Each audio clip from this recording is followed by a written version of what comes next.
우리 함께 오늘 은혜 받을 말씀은 마태복음 말씀입니다. 우리 마태복음 15장 21절에서 28절까지 말씀 같이 함께 찾아서 교독해 보겠습니다.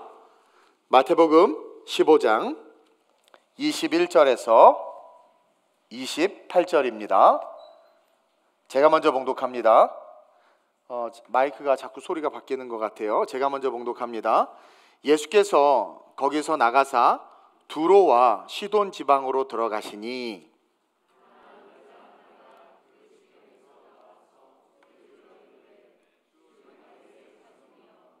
불쌍히 여기소서.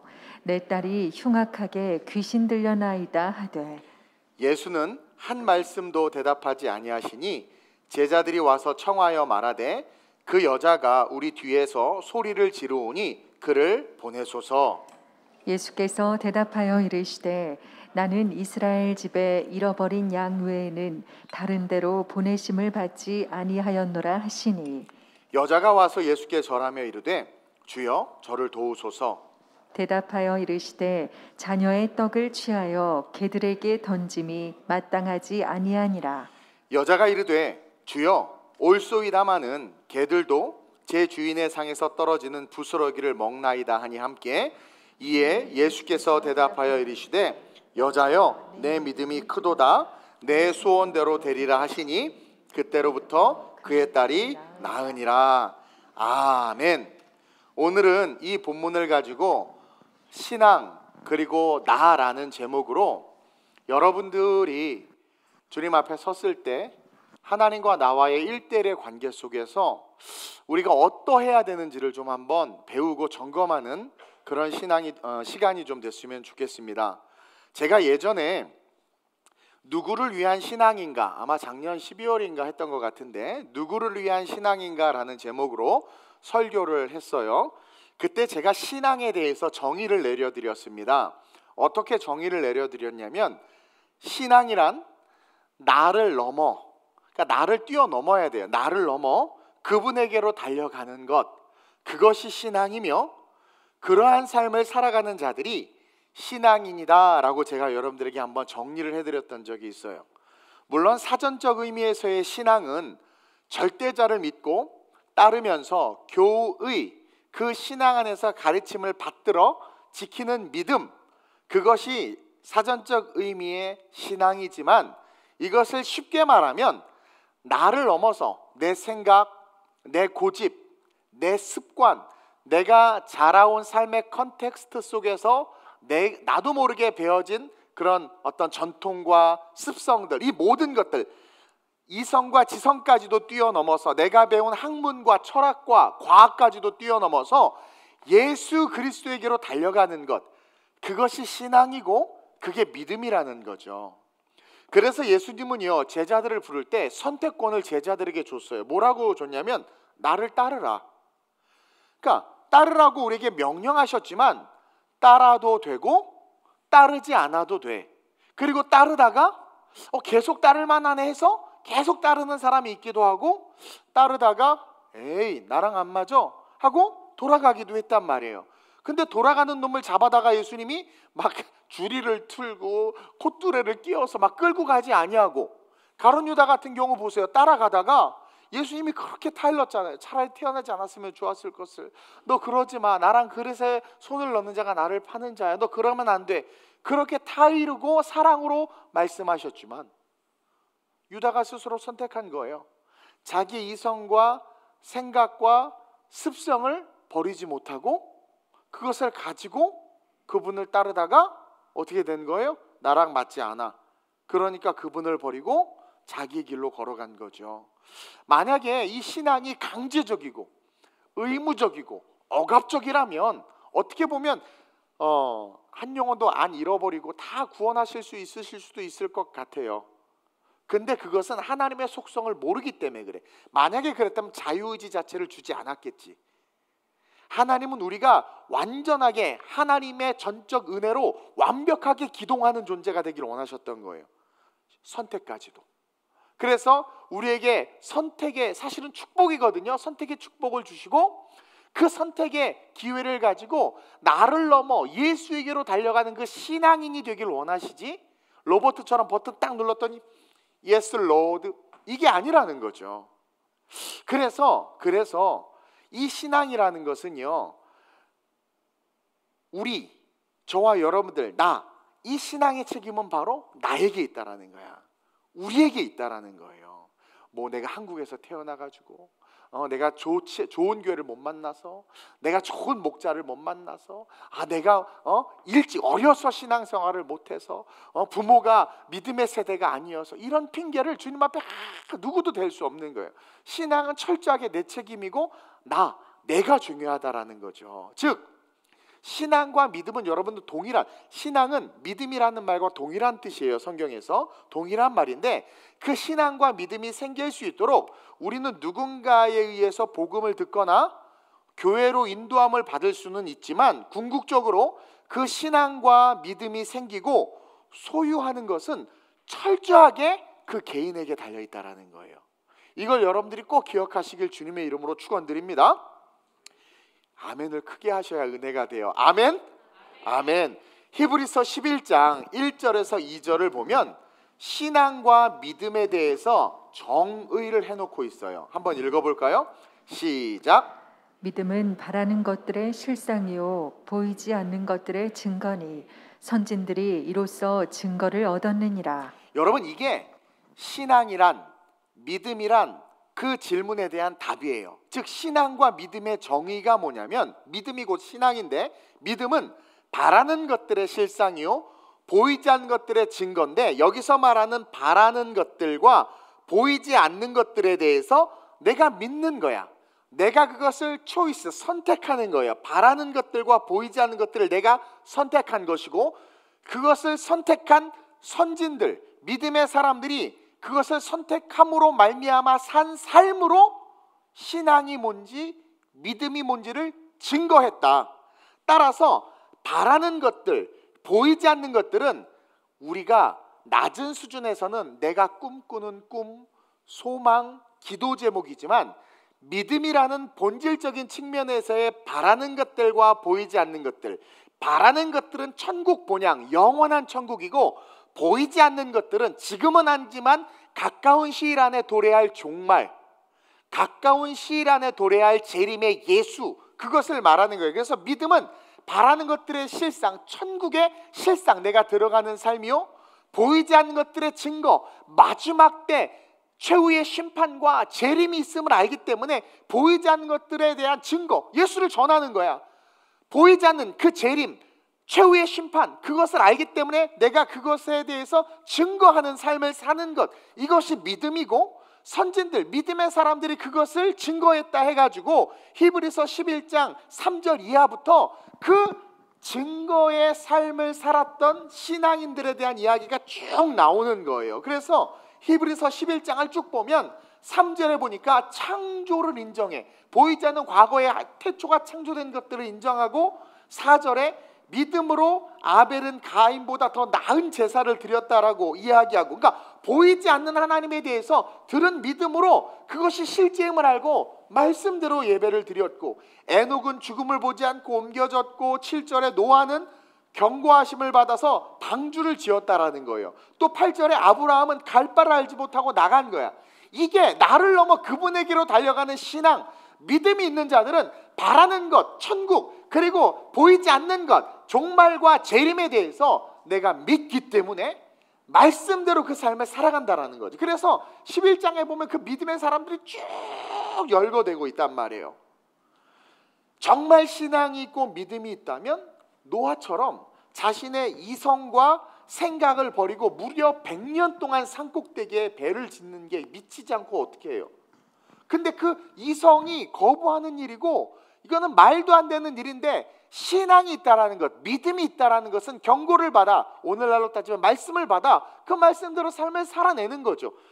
산꼭대기에 배를 지어, 아브라함 보세요. 모든 것을 버리고 갈 바를 알지 못한 채 광야로 어디로 갈지 GPS가 없어, 목적지가 없는데도 그냥 걸어가는 이런 미친 짓, 이게 신앙이라는 거예요. 모세처럼 바로의 공주의 아들이라 칭함을 버리고, 왜? 바라는 것들, 정말 보이지 않는 것들, 마지막 때 재림의 예수가 보이기 때문에 지금 바로의 공주의 아들이라 칭함을 받는 세상의 권위, 명예, 권력, 이게 중요하지 않은 거예요. 그래서 그것을 다 버린 거예요.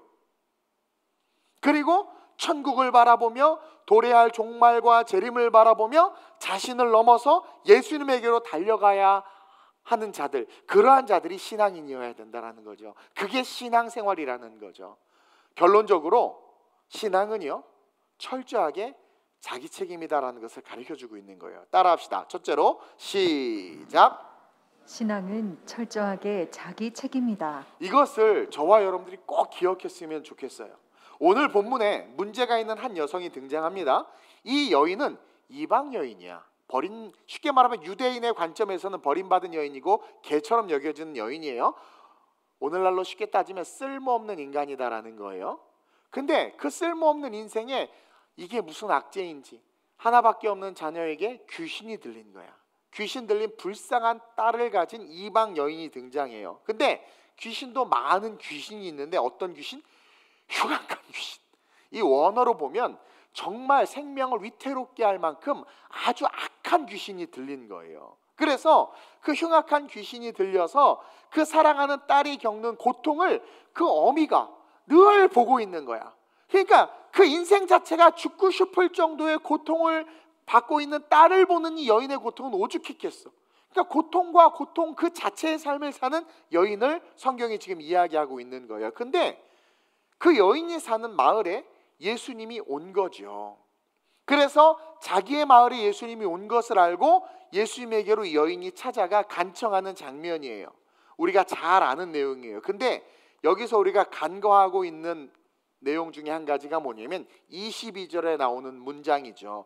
22절에 보면 그 여인이 이 예수님에 대해서 뭐라고 말하냐면 주 다윗의 자손이요, 유대이즘이 팽배하고 더군다나 이방인들은 유대 종교와 하나님에 대해서 관심도 없었을 뿐만 아니라 이방인이었어요. 그리고 예수님이 이제 막 공생의 사역을 시작했기 때문에 소문도 복음도 그렇게 막 왕성하게 전파되지는 않았어. 단지 기적의 스토리들, 예수님의 신유의 역사들이 좀 빨리 알려져서 갈릴리 일보에 실려가지고 이제 몇몇 사람들이 보고 듣고 알았을 뿐이지 예수를 따르는 자들, 쉽게 말해서 신앙이 있는 자들이 많지 않았어요. 근데 그러한 상황에서 이 이방 여인이 유대 신앙의 신앙관을 가지고 있었던 거죠. 다윗의 자손이라는 고백을 했다라는 것은 말씀을 알고 있었고, 이 여인이 뭐예요? 예수에 대한 이야기를 듣고 그가 메시아인 것을 믿은 거예요. 예수가 메시아인 것을 믿은 거예요. 또한 지금 자신이 처한 환경 속에서 오직 예수님만이 이 문제를 해결해 주실 것에 대한 믿음이 있었어요. 그러니까 예수님이 메시아인 것을 믿었고 그 예수님은 능히 내 문제를 해결해 주실 수 있는 분이라는 완전한 믿음을 갖고 있었던 거예요.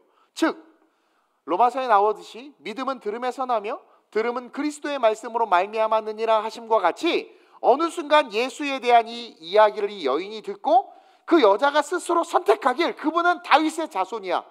다윗의 자손이 아니고서는 그런 기적과 능력을 나타낼 수 없어. 그분은 메시아야 라고 믿은 거예요. 이방인에게 아직 복음이 허락되지 않았는데도 불구하고 들은 복음으로 그 여인이 믿고 신앙을 갖게 된 거죠. 그리고 그 예수가 오셨다는 말을 듣자마자 히브리서 11장 1절처럼 믿음은 바라는 것들의 실상이요 보이지 않는 것들의 증거니, 그 말씀처럼 바라는 것들, 메시아의 권능 속에 이루어질 기적과 능력, 보이지 않는 것들, 귀신이 예수님의 권세로 쫓겨나 딸이 치유될 것에 대한 확신이 그 안에 생겨난 거예요. 보이지 않는 것들, 종말의 때 악한 권세는 묶임받아 지옥으로 처박히잖아요. 그것에 대한 믿음, 그것이 생겨난 거예요. 그래서 어떻게 합니까? 예수님에게로 달려가서 매달려요. 근데 예수님은 의외로 그 여인의 간청에 대답도 하지 않아, 쳐다도 보지 않아. 23절입니다. 시작. 예수는 한 말씀도 대답하지 아니하시니 제자들이 와서 청하여 말하되 그 여자가 우리 뒤에서 소리를 지르오니 그를 보내소서. 소리를 지른다는 것은 얼마나 간절하게 부르짖고 있다라는 거예요. 근데 예수님이 완전히 인문학적인 용어로 쌩을 딱 이렇게 까고 계시는 거죠. 아유, 이런 말씀 안 되는데 어쨌든 이렇게 그러는 거예요. 그러니까 오죽하면 제자들이 너무 민망해가지고 당시 제자들도 예수님에게 함부로 누구 부탁 못해요. 함부로 누구 못해요. 왜냐하면 귀신 들린 아이 아버지가 데리고 왔는데 못 고치니까 어떡하지 어떡하지 지들끼리 이러고 있었단 말이에요. 그러니까 예수님이 뭐냐? 간섭하셔서 문제가 해결됐지 제자들 스스로가 이렇게 잘 못해. 근데 지금 뭘 하고 있어요? 청탁 아닌 청탁. 오늘날로 말하면 중보하고 있는 게 중보. 제자들이 중보하는 거죠. 제자들이 부탁을 하는 거예요. 근데 제자들이 부탁을 하는데도 꿈쩍하지 않아. 여기서 우리는 배워야 됩니다. 정말 신앙이 있고 믿음이 있다면 그 간절함에 대해서 본인이 주님 앞에서 씨름하고 기도해야지, 중보, 기도 부탁해놓고 마음대로 사는 삶은 주님께서 쳐다보지도 않는다라는 거예요. 중보만 부탁하고 자기는 기도하지도 간절하게 매달리지도 않으면서 문제가 해결되길 바라는 것은 절대 응답으로 이어질 수 없다라는 것, 그것은 믿음이 아니다라는 것을 배워야 돼요. 지금 간절한 문제를 가진 이 여인이 계속 부르짖는데 안타까워서 주변에서 그것을 중보하고 돕지만 주님은 듣지 않아. 그리고 이 여인도 제자들이 부탁한다고 해서 그 외치는 소리를 멈추는 게 아니라 제자들이 중보해 주건 말건 상관없이 그래 너도 중보해라. 근데 난 외쳐야 되는 거죠. 간절하게 외치고 있다라는 거예요. 그래서 믿음이라는 것, 신앙이라는 것은요 본인이 책임지는 거예요. 그래서 이 여인이 재차 간청합니다. 그러자 주님이 심지어 26절처럼 어떻게 이야기해요? 시작. 대답하여 이르시되 자녀의 떡을 취하여 개들에게 던짐이 마땅하지 아니하니라. 상당한 모욕감을 주는 말이죠. 자녀의 떡을 취하여 개들에게 던짐이 마땅하지 않다. 너 개라는 거예요. 내 귀한 능력, 내 아름다운 능력, 내 축복, 이방 여인이 너 같은 여자에게 줄 수 없어라는 예수님 이해할 수 없는 지금 얘기를 하고 계시는 거예요. 이해할 수 없는 예수님이 오늘 본문은 정말 이해할 수 없는 예수님이에요. 근데 그 모습을 지금 우리에게 보여주고 있는 거예요. 엄청난 모욕감을 주면서 예수님이 이상하게 행동하시는데 그 여인의 반응이 어때요? 27절 이것을 보여주고 싶은 거예요. 27절 시작. 여자가 이르되 주여 올소이다마는 개들도 제 주인의 상에서 떨어지는 부스러기를 먹나이다 하니. 여러분 올소이다라고 말하는 것은 그 여인이 자기를 인정한 거예요. 나는 이방인이고 유대인인 당신의 관점에서 나는 개처럼 여겨지는 그런 여자입니다. 유대인의 거룩함에 들어갈 수도 없고 나는 이미 혼혈을 통해서 피가 섞인 민족으로 그렇게 이방 민족으로 가나안 여인으로 또 귀신까지 들렸으니 그 여자의 삶이 어떻겠어. 어쨌든 근데 그것을 인정해. 그냥 주님이 뭐라고 말씀하시든 인정하는 거예요. 그러니까 우리가 죄인임을 인정해야 돼요. 깨끗하고 거룩한 척하고 주님이 말씀으로 우리를 치실 때 난 아니거든요 하는 것이 아니라 믿음과 신앙은 인정함으로부터 시작되는 거예요. 그리고 주인의 상에서 떨어지는 부스러기를 먹나이다. 이게 뭐예요? 간절함이죠. 간절함. 그러니까 얼마나 간절하면 이렇게 매달릴 수 있겠냐라는 거예요. 여기서 우리는 뭘 볼 수 있느냐? 절대 믿음. 우리는 이 여인이 자기 딸을 고치고 싶어서 사정하는 줄 아는데 아니에요. 자기 딸을 고치고 싶어서 사정하는 것이 아니라 이 여인은 예수님이 메시아이며 창조주이시며 하나님의 아들이시며 이 문제를 유일하게 해결해 주실 수 있는 주님이심을 진짜 믿었기 때문에 예수님을 붙잡고 계속해서 간청했던 거예요. 내 딸이 낫기를 원해서 간청한 것이 아니라 이 여인에게는 예수님이 진짜 능력이고 치유자이시고 하나님의 아들이심을 믿었기 때문에 간청한 거예요. 진짜 그분이 메시아이고 진짜 하나님이니까 붙잡고 간청할 수 있는 거지. 그 절대 믿음이 없었다면 그 모멸감 속에 포기했을 수도 있고 간청하는 과정 속에서도 만약에 고침을 못 받으면 어떡하지? 그런 의심이 들었을 수도 있는 거예요. 주님이 진짜이심을 믿는 자들만이 끝까지 기도해요. 응답이 안 된다고 좌절하지 않아요. 왜? 그 응답을 주시는 분이 진짜 예수님이니까 끝까지 기도하는 거예요. 그래서 예수님이 고치실 것에 대한 확신과 믿음이 없었다면 그 모멸감 속에서 포기했을 텐데 이 여인의 이 간절함과 간청함은 이 여인의 신앙 고백이었다라는 거죠. 그러니까 여러분들의 기도 생활이 여러분들의 신앙 고백이에요. 문제 앞에서 반응하는 여러분들의 신앙의 태도가 여러분들의 신앙 고백인 거예요. 그러니 오늘날 진정한 신앙 고백으로 신앙생활하는 사람들이 몇이나 될 것 같아요? 이 진짜 신앙 고백을 한 이 여인은요, 이방 여인이었지만 결국은 자신의 문제를 해결하는 축복을 누렸어요. 우리가 우리의 삶의 문제를 해결하지 못하고 우리의 삶이 변하지 않는 게 우리의 책임 때문은 아닌지 묵상해 봐야 된다는 거예요. 정말 우리는 예수님을 전능자로 믿고 있는지, 천국을 정말 믿고 있는지, 재림과 종말을 믿고 있는지 스스로 돌아봐서 우리의 신앙을 점검하고 올바른 신앙, 응답받는 신앙으로 세워가야 된다는 거예요. 어떻게 성경 말씀을 우리가 쳐내고 세상의 것들, 세상의 지식과 세상의 세속화된 것들을 교회 안으로 가져오며 허랑방탕하게 삶을 살고 신앙생활하면서 주님이 나를 사랑하고 나를 천국으로 인도해 주실 것이라는 그런 막연한 믿음, 어찌 보면 값싼 믿음이거든요. 대가를 치르지 않고 천국 가려고 하는 값싼 믿음을 가지고 아무렇지도 않게 종말 앞에서 안전한 줄 착각하고 있냐라는 거야. 이것이 한국교회와 우리의 신앙을 퇴보시키고 주님 저 아시죠? 나는 도무지 너가 누군지 알지 못한다라는 책망을 받는 그 모습으로 서 있는 우리 자신은 아닌지 돌아봐야 된다라는 거예요. 그래서 사복음서에 보면 예수님이 우리가 이해할 수 없는 말들을 너무 많이 해요. 그렇게 열심히 봉사하고 섬기는데 너는 누구냐? 11조 생활 잘하고 근초에 하나까지 11조 한 율법을 다 지킨 바리새인과 사두개인들에게 이 독사의 자식아라고 말하고 우리는 그것을 잘 배워야 된단 말이죠. 28절 한번 볼까요? 시작. 이에 예수께서 대답하여 이르시되 여자여 내 믿음이 크도다 내 소원대로 되리라 하시니 그때로부터 그의 딸이 나으니라. 완전히 무시하셨던 예수님이 갑자기 여인에게 내 믿음이 크도다라는 말씀을 하세요.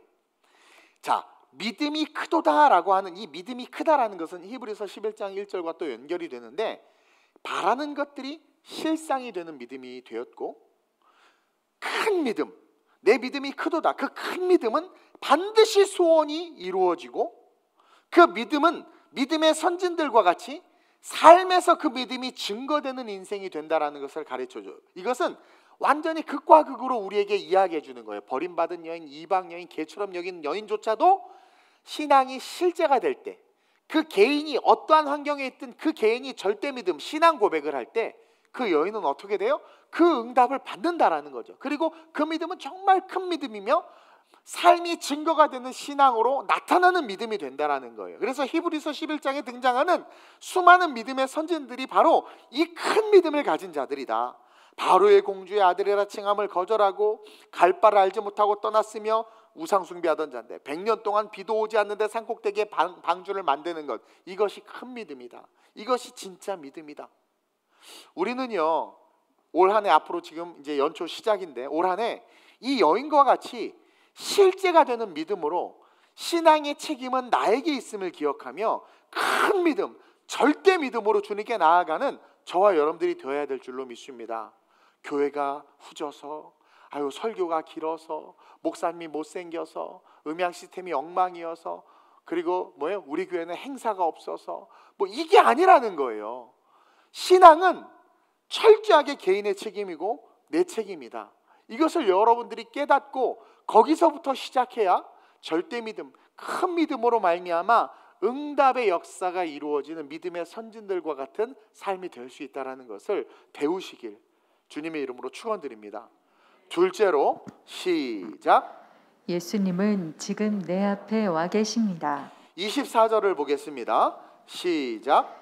예수께서 대답하여 이르시되 나는 이스라엘 집에 잃어버린 양 외에는 다른 데로 보내심을 받지 아니하였노라 하시니. 자, 우리 예수님은요 잃어버린 양들 앞에 항상 와 계세요.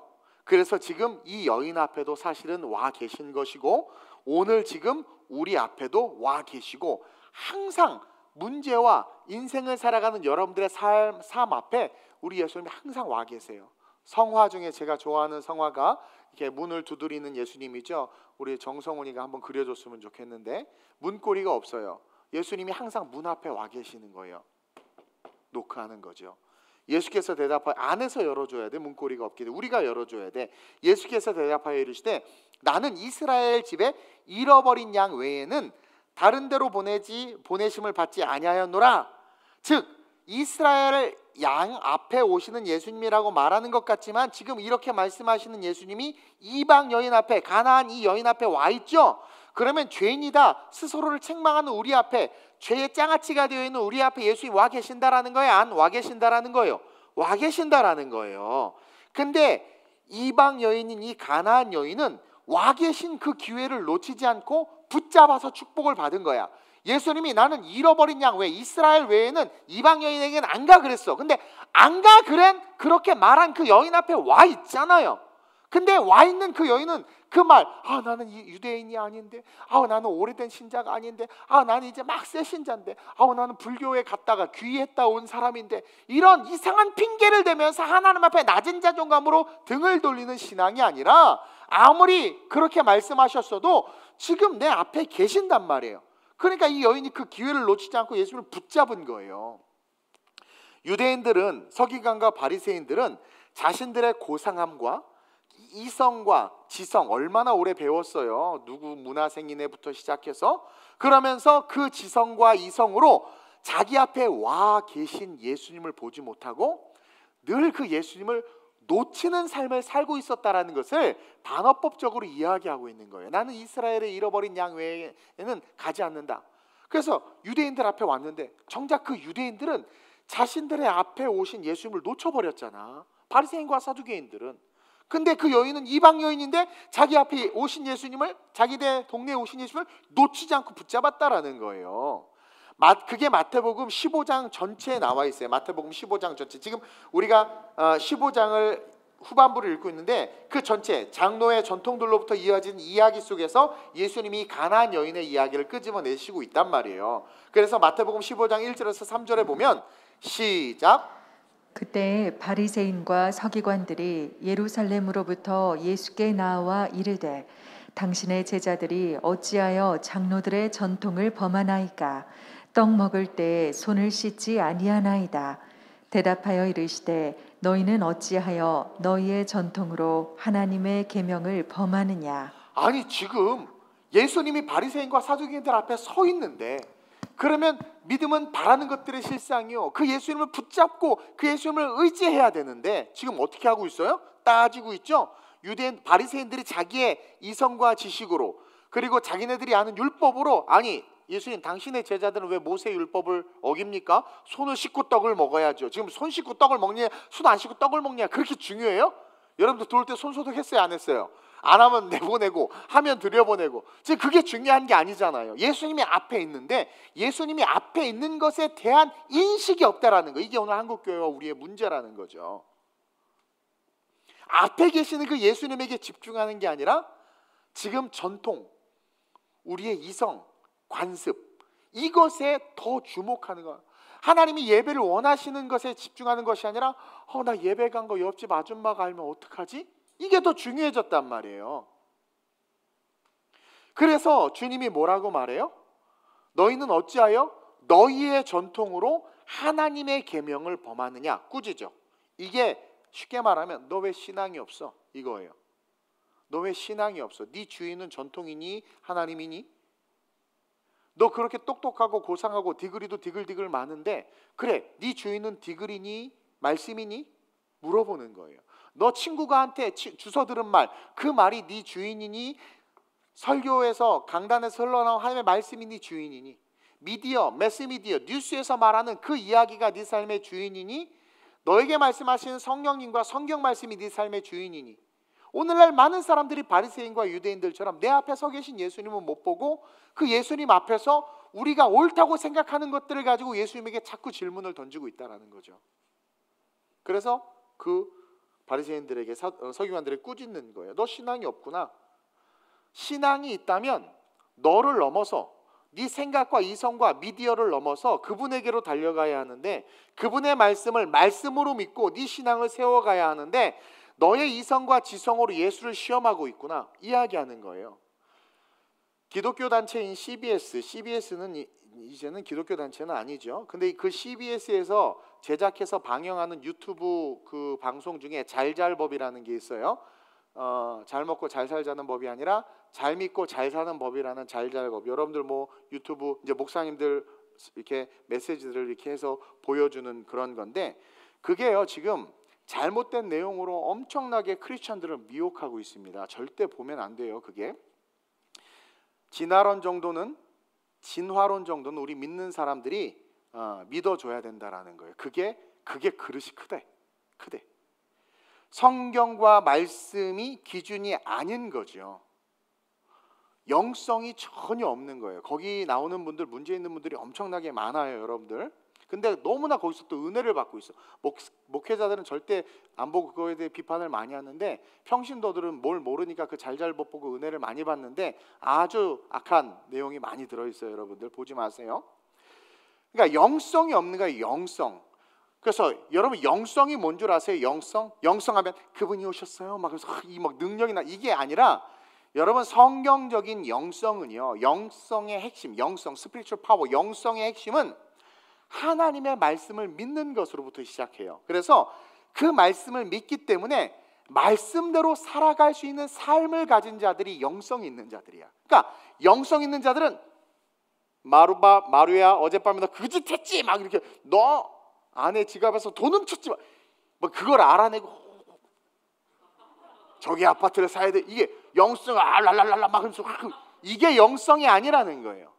영성은요, 우리가 살아가는 이 삶에 과학과 문명과 이성과 기술과 철학이 발달한 이 세상에서 우리에게 주신 이 성경 말씀을 알아서 이 말씀을 딱 붙잡고 이 말씀대로 이 세상을 살아갈 수 있는 힘을 가진 자, 그 삶을 살아내는 자가 영성 있는 사람이고, 그것이 영성인 거예요. 영성. 그래서 성령을 받으면 성령은 말씀을 증거하죠. 성령은 말씀대로 살아갈 수 있는 힘을 주는 분이 성령이란 말이에요. 근데 오늘날 한국 사람들은 영성하면 어떻게 생각해요? 무슨 신비한 능력, I got the power 해가지고 막 홍해를 가르고 막 이게 영성인 줄 알아. 아니에요. 영성은 말씀대로 삶을 살아갈 수 있는 능력인 거예요. 그래서 마귀가 이 영성을 파괴하고자 말씀을 비트는 거죠. 먹어도 죽지 않아. 마귀가 말씀을 꼰대니까요. 철저하게 말씀에 기반해서 세상을 바라보는 것, 말씀에 기반해서 나를 돌아보는 것, 그 말씀에 기반해서 삶을 살아가는 것이 영성이에요. 근데 서기관과 바리새인들은요, 전통을, 과학을, 이성을, 이념을, 가말리엘에서 배운 그런 지식들을, 정치를 기반으로 해서 예수를 바라보고 있는 거죠. 그래서 그런 자들을 향해서 주님이 이어서 이야기하는 거예요. 마태복음 15장 7절에서 11절에 시작. 외식하는 자들아, 이사야가 너희에 관하여 잘 예언하였도다. 일렀으되 이 백성이 입술로는 나를 공경하되 마음은 내게서 멀도다. 사람의 계명으로 교훈을 삼아 가르치니 나를 헛되이 경배하는도다 하였느니라 하시고, 무리를 불러 이르시되 듣고 깨달으라. 입으로 들어가는 것이 사람을 더럽게 하는 것이 아니라 입에서 나오는 그것이 사람을 더럽게 하는 것이니라. 자, 해석하면 입에서 나오는 그것이 뭐예요? 앞절에 사람의 계명으로 교훈을 가르치는 거. 입에서 그게 나오는 거야. 근데 그렇게 사람의 계명으로 교훈을 가르치는 그 입에서 나오는 것을 들어보니 이 백성이 입술로는 나를 공경하되 마음은 내게서 멀도다. 주여 주여 하지만 그 마음속에 사람의 교훈을 가지고 가르치는 거죠. 지금 그 잘잘법뿐만 아니라 많은 사람들이 사람의 교훈을 가지고 설교하고 사람의 교훈을 가지고 아름다운 신앙, 합리적인 신앙, 그 다음에 인간적인 신앙, 세상을 포용하고 아우를 수 있는 신앙, 그런 신앙은 이런 신앙입니다라고 말하는데, 말씀에서 말씀하시는 말씀을 가지고 말하는 게 아니라 그냥 자기의 생각과 이성과 합리주의 속에서 그런 것들을 이야기하고 있는 거예요. 그러니까 지금 예수님 앞에서, 말씀 앞에서 손을 씻고 떡을 먹는 게 중요해요? 안 씻고 떡을 먹는 게 중요해요? 그게 중요한 게 아니라는 거야. 네 앞에 예수님이 있다라는 거죠. 그 예수님을 붙잡고 예수님이 하신 말씀, 하나님을 사랑하고 이웃을 사랑하는 것. 그래서 하나님을 사랑하기 때문에 어떻게 돼요? 손을 씻고 안 씻고 떡을 먹는 게 아니라 얼마나 배고플지, 얼마나 그 인생이 힘들지를 알고 그 영혼을 위로하는 게 더 중요한데, 이 바리새인들은 오죽하면 급해서 배고파가지고 손도 안 씻고 떡을 먹는 그것을 가지고 정죄하고 앉아있냐라는 거죠. 그래서 핵심이 9절이에요. 사람의 계명으로 교훈을 삼아 가르치. 이게 오늘날 한국 교회 너무 많아요. 사람의 계명으로 교훈을 삼아 가르치고 있다라는 거예요. 복음을, 말씀을 세상에 사람의 계명으로, 인본주의로 가르치고 있다라는 거죠. 코로나 사태가 되니까 비대면 가정에서 드리는 예배가 제2의 종교개혁이다라는 말도 거기서 나온 말들이고요. 진화론 정도 받아줘야 된다, 거기서 나온 말들이고요. 자유주의, 해방주의적 신앙관이 그 안에 많이 있어요. 어쨌든 그런 것들이 무방비 상태로 성도들을 오염시키고 병들게 하고 있는 거야. 그리고 듣기 되게 좋아. 하와가 듣기 되게 좋았잖아. 먹어도 돼, 죽지 않아. 정말 다 먹지 말라고 그랬어? 너무 좋게 무방비 상태로 만들어서 선악과 따먹게 하고 오염시키고 병들게 하고 있는 내용들이 너무 많아요. 그리고 그런 것들을 계속 먹다 보니까 어느 순간 입에서 나오는 말들이 예수의 유일성을 부인해. 거기 나온 목사님들이요, WCC를 찬동하고 있고 예수의 유일성을 부인하고 있고 타종교와의 대화가 필요하다라고 말하는 분들이에요. 교수라고 뭐 목회를 오래 했다고 여러분들 훌륭하고 위대한 것이 아니라 영성, 말씀을 기반으로 오늘의 삶을 살아낼 수 있고 오늘의 삶 속에서 이 말씀을 선포할 수 있는 능력이 있느냐 없느냐, 이게 너무 중요하다라는 거예요. 근데 이상한 분들이 그런 말을 많이 하니까 지금 예수의 유일성을 부인하고 교회를 부인하고, 교회 없어져도 된다고 그러잖아요. 성경의 권위를 부인하고 구약은 없다, 성령은 없다, 성령의 은사는 끝났다, 유형의 교회는 사라지고 무형의 교회가 중요하다, 우리 한 사람 한 사람이 중요하다. 너무 꿀송이처럼 단 말이야. 맞아, 한 사람 한 사람이 너무 중요하지. 그 한 사람 한 사람을 하나님께서 피값으로 세운 교회에 모으셨단 말이에요. 진화론을 인정하고 타종교의 구원을 인정한 어처구니 없는, 예수는 육바라밀을 실천한 보살이었다라고 말한 목사, 신학교 교수지요. 지금 계속 이명 안에 만에 싸우고 있잖아요. 이게 말이 돼요? 이 사람이 목사고 교수로 가르친다라는 게. 이슬람과 동성애를 지지하고 목사들이 그런 성명을 막 내고 있어. 그러니 그 밑에서 배우는 성도들은 어떻게 했냐라는 거야. 지금 이게 우리가 삶을 살아가고 있는 영적 전쟁의 실제라는 거죠. 그래서 그들을 향해서 성경은 13절에서 14절에 뭐라고 이야기하고 있어요? 시작. 예수께서 대답하여 이르시되 심은 것마다 내 하늘 아버지께서 심으시지 않은 것은 뽑힐 것이니. 자, 이게 뭐냐면 많은 심어진, 예수를 믿고 교회도 있고 뭐 신앙생활하고 많은 것들이 있는데 하나님께서 심은 것이 있고 하나님께서 심지 않은 것이 있다라는 것을 이야기하는 거예요. 계속. 그냥 두라. 그들은 맹인이 되어 맹인을 인도하는 자로다. 만일 맹인이 맹인을 인도하면 둘이 다 구덩이에 빠지리라 하시니. 앞에 예수가 있고 성경 66권이 있고 피값을 세운 교회가 있는데도 불구하고 말씀을 붙잡고 예수를 붙잡는 것이 아니라 인간의 이성과 철학과 그런 잘못된 것들을 붙잡고 걸어가는 것을 향해서 맹인이 맹인되어 맹인을 인도하여 구덩이에 빠지고, 그러한 자들 하나님께서 어떻게 해요? 하나님이 심지 않는 것은 하나님이 다 뽑으신다라는 거예요. 이것은 우리에게 뭐예요? 구원이 소멸될 수 있다는 것을 가르쳐 주는 거죠. 지금 구덩이에 빠지고 있는 자들이 너무 많아요. 너무 많아. 우리는 이 성경, 이 말씀 앞에서 예수 앞에 서 있음에도 불구하고 그 예수를 붙잡지 못하고 세상을 자꾸 붙잡으려고 하는 속성을 우리 스스로를 있지는 않는지를 돌아봐야 된다는. 그래서 내 앞에 오신 예수를 놓치고 결국 구덩이에 빠지면 구원을 잃어버리는 그런 실수를 하게 된다는 거죠. 그렇게 하기 위해서 지금 마귀가 엄청나게 공격을 하고 있어. 여러분들 누가복음 17장에 보면 10명의 나병 환자들이 나온 사건 다 알죠? 그들이 예수님이 그들 앞에 예수님이 딱 나타난 거야. 그러자 그들이 예수님의 이름을 부르고 고쳐달라고 해요. 그래서 나병의 고침을 받아. 근데 한 사람만, 자 너희들의 몸을 제사장에게 보여. 그때 그들이 가다가 고침을 받은 거예요. 순종해서 걸어가다가 고침을 받았어요. 근데 고침을 받는 그 순간 한 명만 되돌아온 거야. 그래가지고 영광을 돌렸다라는 거예요. 누가복음 17장 13절 14절 시작. 소리를 높여 이르되 예수 선생님이여 우리를 불쌍히 여기소서 하거늘 보시고 이르시되 가서 제사장들에게 너희 몸을 보이라 하셨더니 그들이 가다가 깨끗함을 받은지라. 가다가 깨끗함을 받은지라. 순종하면 반드시 복이 와요. 순종을 통해서 제사장에게 가는 길에 고침을 받았어요. 누가복음 17장 15절 16절. 그 중에 한 사람이 자기가 낳은 것을 보고 큰 소리로 하나님께 영광을 돌리며 돌아와 예수의 발 아래에 엎드려 감사하니 그는 사마리아 사람이라. 여기서도 핵심이 뭐냐면 사마리아 사람이라는 거야. 이방인이라는 거야. 이것은 이상하게 먼저 된 자들은 예수를 못 붙잡아. 먼저 된 자들이 얼마나 복음과 멀리 떨어져 있는지, 성경과 멀리 떨어져 있는지를 우리에게 보여주고 있는 것이고, 기독교 역사 100년, 120년 됐는데 이 대한민국이 그렇게 놀라운 부흥 앞에서 지금 어떻게 돼요? 그러면 더 예수님을 붙잡아야 되는데도 불구하고 지금 오늘 현실이 어때요? 점점 멀어지고 있어. 이상한 신학교에서 배운 전도사들이 교회 학교에 들어가서 아이들에게 뭘 가르치고 있어요? 지금 종교 다원주의를 가르치고 있는 게 실제예요. 심각해요, 여러분. 유럽에서 미국에서 신학을 잘못 배워가지고 와가지고 이상한 이야기들, 번영주의 신학을 가르치는 자들이 너무나 많다라는 거죠. 너무 멀어. 그러면서 지금 계속 사양, 우리의 신앙도 사양, 어느 순간 돌연변이의 신앙을 가진 자들, 그런 성도들이 너무나 많아지고 있는 거예요. 그래서 고침은 받았어.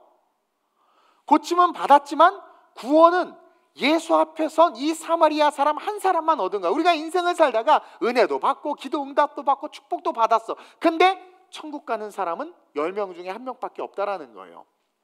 인자가 올 때 세상에서 믿음을 보겠느냐 하시니라 구원이 쉽지 않다라는 거죠.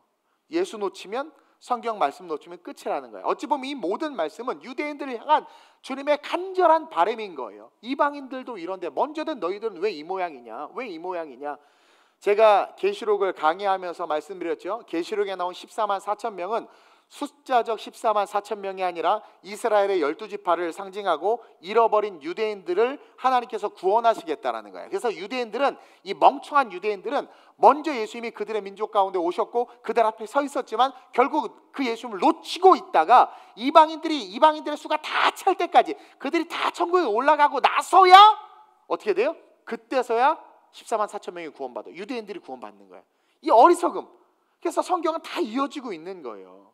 그래서 늦었지만 나중된 우리가 먼저 되고 있는 거예요. 지금 이것은 뭐냐면 우리 앞에 있는, 여러분들 앞에 있는 그 예수를 놓치면 응답도 받고 장로도 받고 권사도 받고 뭐 축복도 받고 하는 것 같지만 우리 앞에 서 계신 그 예수를 놓치고 부지불식간에 세상의 지식과 세상의 말씀을 쫓아가면 결국 어떻게 되는 거예요? 구원을 잃어버릴 수 있다. 병을 고쳐주시는 분을 뛰어넘어 우리를 구원해 주시는 분이 예수님이심을 잊지 말고, 예수님이 요술램프의 진이가 아니라는 거예요. 우리의 소원을 들어주시는 분이 아니라 그분은 뭐예요? 우리를 구원하시는 분이다. 그래서 그분이 우리 앞에 서 계시는 것은 구원의 문제 때문에 서 계시는 거지, 병 고치려고 서 계시는 것, 여러분들 자녀 대학 들어가게 하시려고 서 계시는 것, 여러분들의 지금의 직면한 문제 해결하기 위해서 서 계시는 분이 아니라 그분이 서 계시는 본질적인 문제는, 이유는 뭐예요? 우리를 구원하기 위함이다. 따라서 이 구원의 문제를 깊이 있게 묵상하면서 그 구원의 책임은 제가 대지원에서 뭐라고 했어요? 나에게 있다라는 거예요. 나에게 있다. 이것을 기억해야 돼요. 따라서 마지막으로 어떤 결론에 도달하느냐? 시작. 구원받는 것은 내 그래요. 책임입니다. 이게 너무 중요하다는 거야. 구원받는 것. 여러분 개개인의 책임이라는 거예요. 예수님의 다이렉트의 설교를 듣고 예수님과 동행했던, 예수님에게 훈련받았던 가룟 유다도 자기의 선택으로 구원을 놓쳤잖아요. 그 예수님에게 따질 수 없어요. 복음은 전해졌어요. 나중에 천국 죽었는데 여러분들 막 목사님 왜 나를 끝까지 나한테 그렇게 따지지 마세요. 구원은 여러분들 책임이에요. 제가 아무리 설교를 하고 진리를 외쳐도, 여러분이 열심히 예배를 드리고 교회를 다녀도 여러분이 예수님 앞에 서 있지 아니하면, 이 말씀대로 살지 못하면 구원받지 못해요. 여러분들이 복음을 액셉트하지 아니하면, 받아들이지 아니하면, 이 이방 가나안 여인처럼 예수가 메시아임을 진짜 믿지 아니하면 영성이 생길 수 없어요. 그러면 말씀대로 살지 못하기 때문에 구원 못 받아요.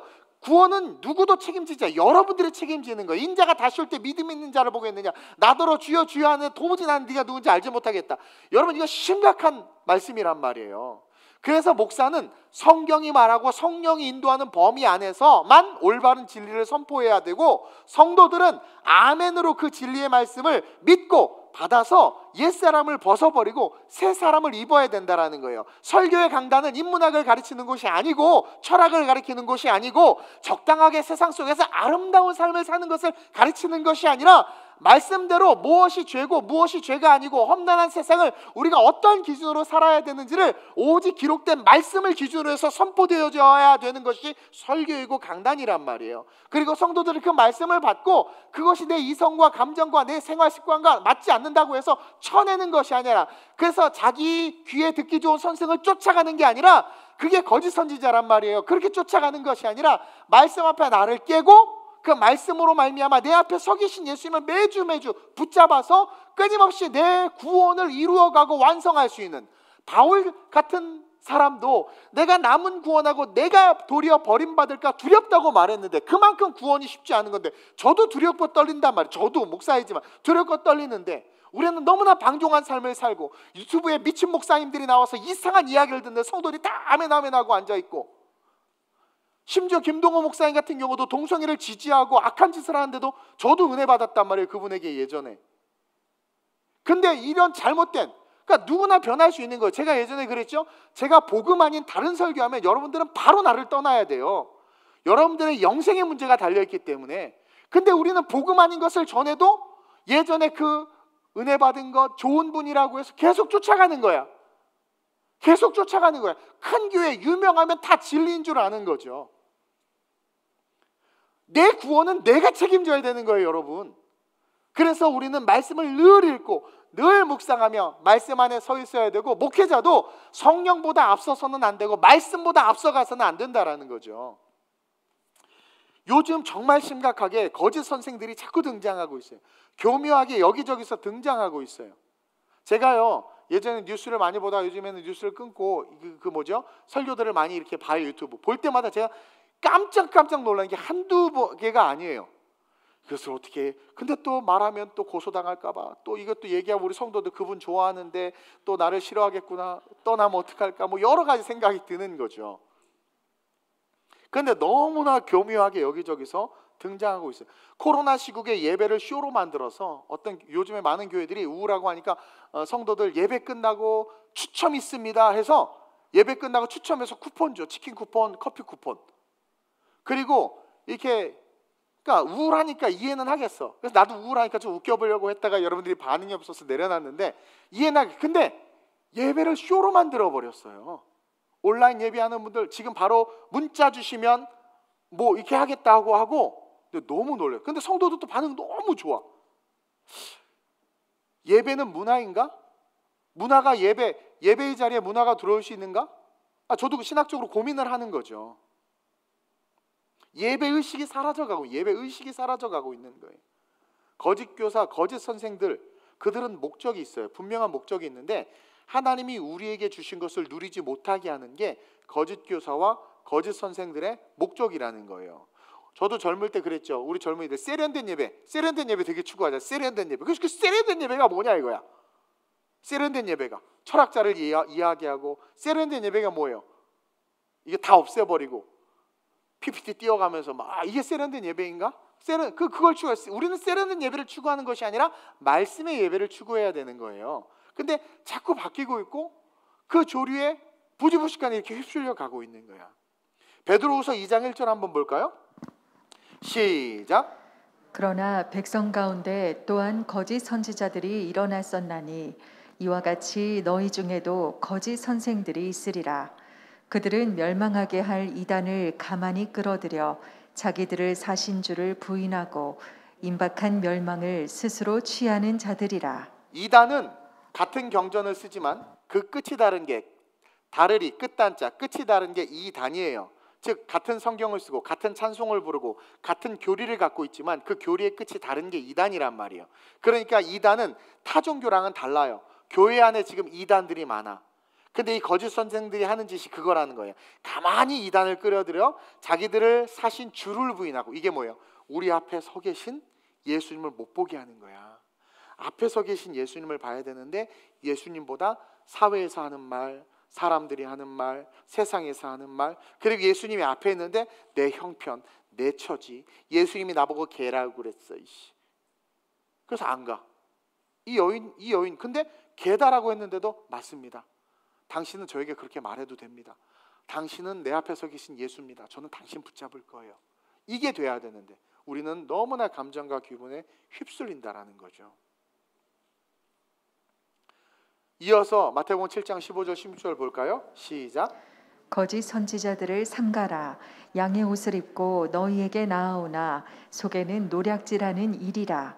그들의 열매로 그들을 알지니 가시나무에서 포도를 또는 엉겅퀴에서 무화과를 따겠느냐. 제가 그랬죠. 양은요, 자기가 그냥 양이라 그냥 하는 짓이 양이야.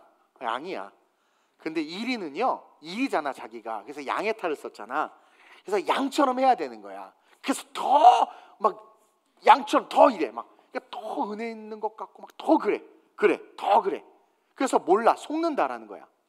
더 막 멋있어 보이고 막 진짜 저 양들은 막 아유 이동 목사 이렇게 웃기지도 않고 웃긴 척하고 저 양 같지도 않아. 근데 어떤 분이 너무 양 같아. 그냥 막 세련되고 막 하고 막 재미없네. 어쨌든 막 근데 성경에서 뭐라고 이야기하냐면 그들의 열매로 그들을 알지니 16절에 가시나무에서 포도를 엉겅퀴에서 무화과를 따기는 이게 너무 단순한데 강력한 진리야. 열매로 안다는 거야. 여러분 여기서의 열매가 뭔 줄 아세요? 예수 그리스도예요. 열매가 뭔 줄 아세요? 성경이에요. 성경. 여러분들 잘잘법 같은 데 나오는 목사님들이 뭐라고 얘기한 줄 아세요? 그 성에 대해서 성 정체성이 흔들리는 동성애자들도 하나님 그렇게 만들었다고 말해. 그 기준이 뭐야? 성경이 아니야. 그렇죠? 성경에서는 그렇게 말하지 않아요. 하나님은 남자와 여자만 만들었어요. 구글, 아마존 가입 신청해봐요. 성별에서 남자, 여자, 아들 있어요. 근데 그것을 말하는데 듣는 사람 와 세련됐어. 역시 앞서 계셔. 모든 것을 포용하시는 그리스도의 마음을 갖고 있어. 그리스도의 마음을 갖고 있다고요? 그리스도가 어떻게 하셨는데요? 베드로에게도 사탄아 내지로 물러가라 하셨는데 우리가 헷갈리고 있는 거죠. 열매로 알아야 돼. 성경의 말씀에서 벗어난 것들을 이야기하고 그것들을 포장하는 것은 뭐예요? 노략질하는 일이라는 거죠. 말씀 밖에 있는 것을 얘기하고 예수 아닌 다른 것에 구원이 있음을 이야기하는 모든 것이 거짓 교사고 거짓 선지자야. 우리가 어떻게 진화론을 받아들여? 진화론을 받아들이는 게 세련되고 수준 있는 거예요? 진화론을 받아들이면서 어떻게 창조주 하나님을 찬양할 수 있지? 말이 안 되는 거예요. 근데 그들을 위해서 포용해야 된대. 불교에도 구원이 있을 수 있기 때문에 불교 신자들에게 전도해서 안 된다라고 가르치는 그런 교역자들이 제정신인가요? 근데 그것을 세련됐다고 하고 인권을 존중하는 아주 멋진 사역이라고 이야기하고 있어요. 심각한 거죠. 혼돈의 시대를 살아가고 있는 거죠. 말씀보다 이념이 앞서고 말씀보다 선호도가 앞서고 말씀보다 뭐예요? 내 취향이 앞서는 시대가 오늘 이 시대라는 거예요.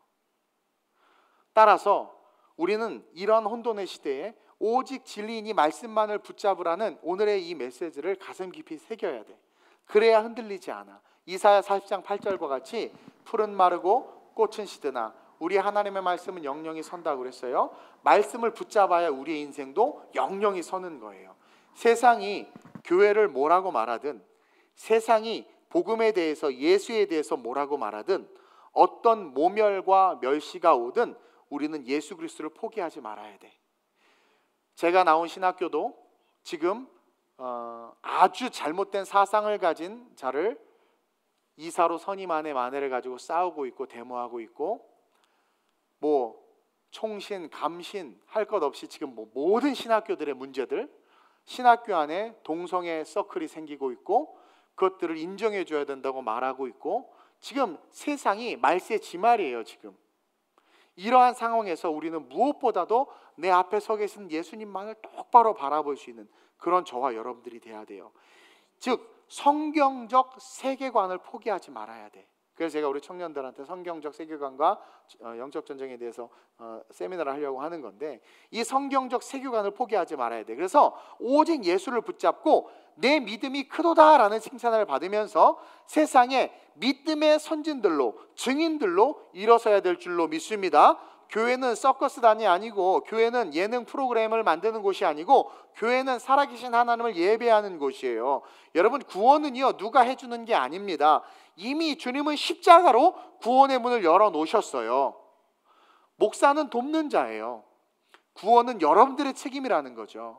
저도 마찬가지. 저도 하나님 앞에서 구원은 제 책임인 거예요. 열려진 십자가의 길, 그 말씀이 인도하는 대로 걸어가야 구원받을 수 있는 거고, 바울도 그렇게 복음을 전했지만 자기 스스로에게 구원의 책임이 자기에게 있는 걸 이야기한 거예요. 오라 나는 공고한 자라고 말하면서 고백하자. 내 안에 또 다른 지체가 나를 죄와 사망으로 끌어간다. 바울 스스로의 실존이에요. 그러면서 두렵고 떨림으로 구원을 이루라 말하고, 남은 구원하고 도리어 나는 버림받을까. 저도 그래요. 나중에 주님 재림하는데 여러분들이 막 다 올라가. 그래서 나도 올라갈 줄 알고 하는데 안 올라가. 왜 안 올라가지? 얼마나 두렵고 떨려요. 그럴 수 있는 거예요. 그래서 저도 두렵고 떨림으로 제 삶을 스스로 세워가고 있는 거예요. 그래서 우리는 함께 그리스도 안에서 하나님의 영광을 바라보고 그날을 꿈꾸면서 바라는 것들이 실제가 될 수 있도록 살아가는 자들이 되어야 된다는 거죠. 목사는 돕는 자예요. 저 목사 만나서 구원받았고 저 목사 만나서 지옥 갔어, 이거 아니에요. 돕는 자고, 교회는 예수의 피 묻은 십자가로 세워진 이 교회는 하나님을 예배하고 우리의 신앙을 지키면서 우리의 신앙을 성장시키기 위한 하나님의 그런 바운더리예요. 이 안에서 책임은 우리에게 있는 거죠.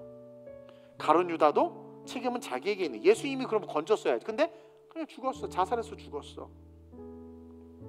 내 책임이다. 우리 책임이다. 여러분이 오직 예수 그리스도를 믿고 붙잡음으로 말미암아 구원의 은혜와 축복을 누리는 진짜 성도님들이 됐으면 좋겠습니다. 그래서 혹시 여러분들이 요즘에 그 비대면이 일상화되고 하다 보니까 답답하고 하다 보니까 우리 크리스찬들이 유튜브로 많은 말씀들을 듣는데, 이렇게 하다가 좀 여러분들이 잘 모르겠거나 하면 저한테 꼭 상의를 하시고, 제가 그렇게 돕는 거예요. 상의를 하시고, 여러분들 아니 근데 제 설교나 좀 많이 들었으면 좋겠어. 듣지도 않고 자꾸 다른 설교 듣는데, 그리고 들으면서 여러분들이 분별해야 되는 것은 설교의 내용이 말씀 밖의 것들을 많이 이야기하면 그렇게 유익하지 않더라고요. 근데 재미는 있고 은혜는 돼. 근데 생명은 안 돼. 은혜도 요즘에요, 내가 좋으면 은혜야. 내가 좋으면 은혜야. 그게 문제죠. 자기 은혜거든. 하나님이 주신 은혜가 아니라. 그래서 그러니까 말씀의 범위 안에 텍스트 위주로 설교하는 설교들이 참 좋은 설교고, 이렇게 다른 이런 주변의 것들 이야기하는 그런 것들이 여러분 좀 이렇게 절제했으면 좋겠고요. 이게 좀 여러분들이 좀 지혜롭게, 지금 딱 고린도 시대 같아. 지금 이 시대가 보면 고린도 시대 같아. 그래서 제가 기도하다가 하나님께 제 마음에 그런 저는 여러분들 너무 사랑하고 여러분들하고 천국 가는 게 제 소원이라고 그랬잖아요. 기도하는데 하나님께 저에게 그 마음을 주셨어요. 제가 사실은 제 스스로가 부족한 걸 너무나도 잘 알고 늘 여러분들께서 미안한 마음을 갖고 있거든요. 제가 잘 못하는 게 많아서. 그래서 기도하는데 하나님께 저에게 그런 마음을, 위로와 함께 그런 마음을 주셨어요. 구원은 인디비주얼한 영역이라는 거예요. 네가 해야 될 것은 사람들을 기쁘게 하기 위한 행동을 하는 것이 아니라, 물론 그것은 양념일 뿐이죠. 말씀을 잘 전하는 게 가장 중요하다라고 저에게 말씀을 해주시면서 이 구원의 문제의 시작점, 이방 여인 앞에 예수님이 스스로 찾아가신 것처럼 여러분들 앞에서 예수님이 스스로 찾아가서 서 계신단 말이에요. 그 예수님 붙잡는 게 너무 중요하다. 그 예수님 붙잡는 게 너무 중요하다. 신앙 그리고 그 구원의 책임이 나에게 있다. 저는 늘 제가 죄책감을 갖고 있거든요. 여러분들에 대해서 미안해서. 근데 그 신앙 그리고 구원의 책임은 너도 마찬가지지만 모두가 자기에게 있는 것이다. 그러면서 이 말씀으로 우리가 우리 앞에서 있는 그 예수를 붙잡고 마지막 주님 오셨을 때 부끄럽지 않는 모습으로 구원받는 그런 저와 여러분들이 됐으면 좋겠어요. 오늘 이 말씀을 기억하면서 같이 함께 합심으로 전심으로 기도했으면 좋겠습니다. 우리 이렇게 한번 기도합시다. 하나님, 구원은 오늘 내 책임임을 말씀을 통해서 배웠습니다. 나를 구원하기 위해서 예수님이 지금 내 앞에 와 계심을 또한 배웠습니다.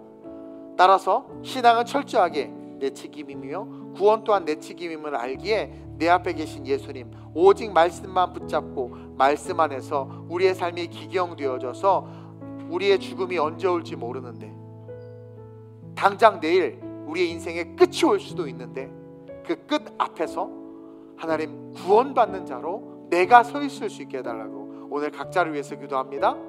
백보자 심판대 앞에서 내 이름이 생명책에 기록되어져 있을 수 있도록, 요즘에 싸구려 복음, 값을 치르지 않고 얻는 복음, 예수 믿으면 다 천국 간다, 말씀을 깊이 있게 알지 못하기 때문에 그런 값싼 복음에 휘둘려서 방종한 삶을 살면서도 구원받을 줄 착각하는 그런 연약함들 내려놓고, 믿음의 선진들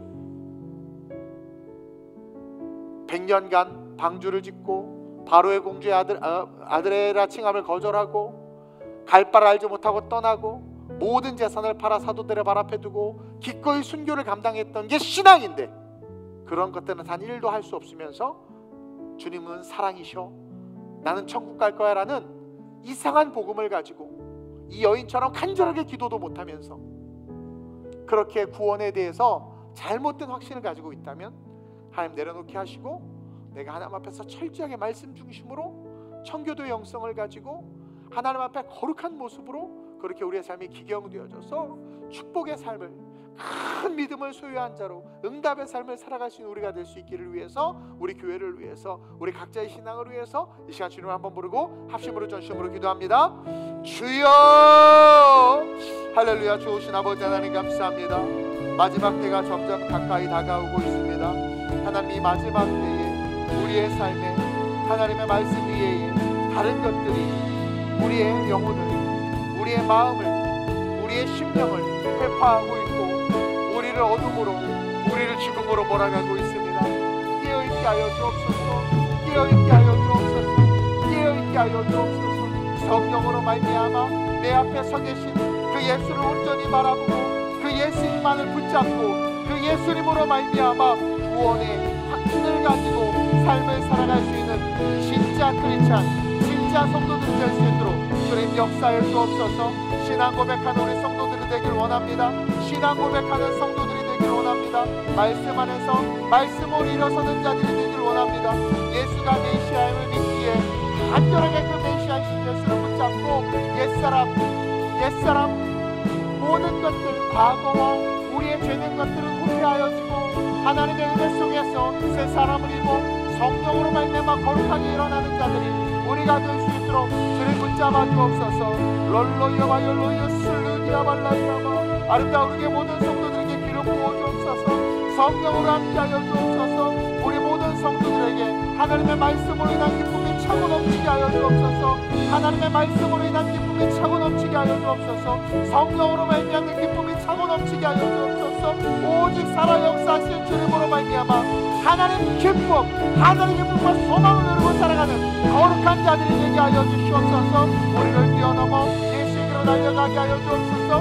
나를 뛰어넘어 예수에게로 달려가게 하여 주옵소서. 나를 뛰어넘어 예수에게로 달려가게 하여 주옵소서. 주여, 그 안에서 나오는 것들이 그 사람입니다. 하나님, 우리의 삶 속에 분별의 지혜를 주시고 분별의 영성을 주셔서 열매로 거짓 선지자들을 분별하여 말씀 안에 올바로 서는 자들로 거룩하고 아름답게 서게 하여 주시옵소서. 내가 나사렛 예수의 이름으로 명하노니 모든 거짓 선지자들과 어둠의 영들은 예수의 묶임을 받아 떠나가일지어다. 아름다운 우리의 모든 성도들, 그들을 묶고 낙한 짓들이 있다면 성경에 떠나가게 하여 주옵시고 모든 우리 성도들 한 영혼도 구원을 잃어버리지 않도록 지켜주시고 성령으로 붙잡아 주시고 아름답고 온전하게 세워주옵소서. 회복시켜 주옵소서. 성령의 충만함으로 하나님께서 안수하여 주시고 어루만져 주시고 하나님의 은혜 속에서 성장하게 하여 주옵소서. 하나님, 우리가 신앙생활하는 궁극적인 목적은 구원을 받기 위해서입니다. 주 예수를 믿으라, 그리하면 너와 내 집이 구원을 얻으리라 하신 말씀은 진리입니다.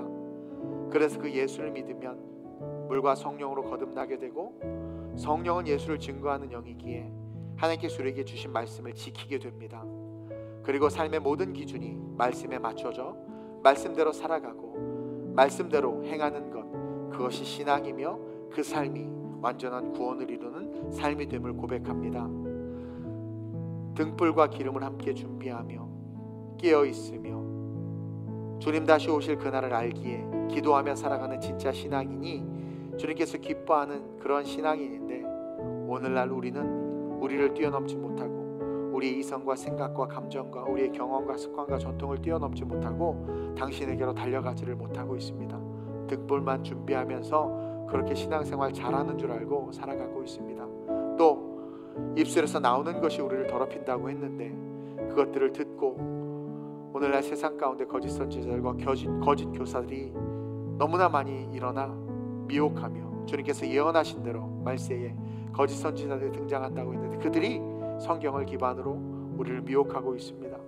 잘못된 신앙과 잘못된 지식을 통해서 하나님을 바라보지 못하게 하고 성경을 비난하고 정죄하고 따지고 마치 바리새인과 사두개인들처럼 나는 옳고 예수님은 틀렸다라고 말하는 이상한 일들이, 성경이 틀렸다고 말하는 이상한 일들이 많이 일어나고 있는 시대를 살아가고 있습니다. 부족한 종 우리 성도들을 너무나도 사랑하기에, 우리 성도들과 함께 천국 가고 싶은 마음이 있기에 주신 말씀에 감동하여 하나님 말씀을 나누었습니다. 구원은 우리의 책임입니다. 한 사람 한 사람 개개인의 책임입니다. 그래서 주님 우리 한 사람 한 사람 앞에 와 계신 것입니다.